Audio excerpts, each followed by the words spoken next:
আসসালামু আলাইকুম। তাকবীরে তাশরিক পড়তে ভুলে গেলে কি করবেন, আজকে আমরা তা জানব। হিজরি ক্যালেন্ডারের শেষ মাস জিলহজের 9 থেকে 13 তারিখ পর্যন্ত 5 দিন মোট 25 ওয়াক্তের ফরজ নামাজের পর তাকবীরে তাশরিক পড়া ওয়াজিব।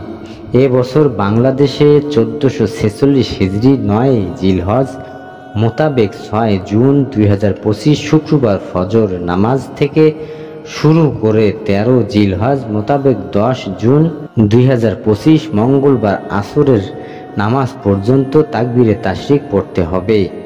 মুসলমান বয়স্কপ্রাপ্ত নারী পুরুষ নিজ বাড়িতে অবস্থানকারী ও মুসাফির একা ও জামাতে নামাজ আদায়কারী সবার জন্য ফরজ নামাজের পর একবার তাকবীরে তাশরিক পড়া ওয়াজিব। ফরজ নামাজের পর নিজের জায়গা থেকে না উঠে কথা না বলে বা উজুর সাথে তাকবীরে তাশরিক পড়তে হয়।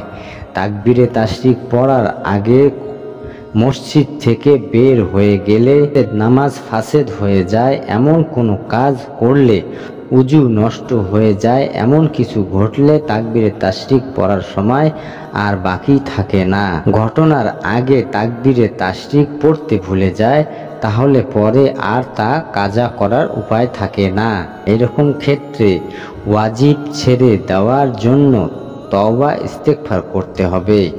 তাকবীরে তাশরিক শুধু আইয়ামে তাশরিকের জিলহজের 9, 10, 11, 12, 13 তারিখ দৈনিক 5 ওয়াক্ত নামাজের পর পড়তে হয়। এই দিনগুলো বিতির বা অন্য কোনো সুন্নত কিংবা নফল নামাজের পর তা পড়ার বিধান নেই, তবে নির্ভরযোগ্য মত অনুযায়ী ঈদের নামাজের পর পড়বে। এই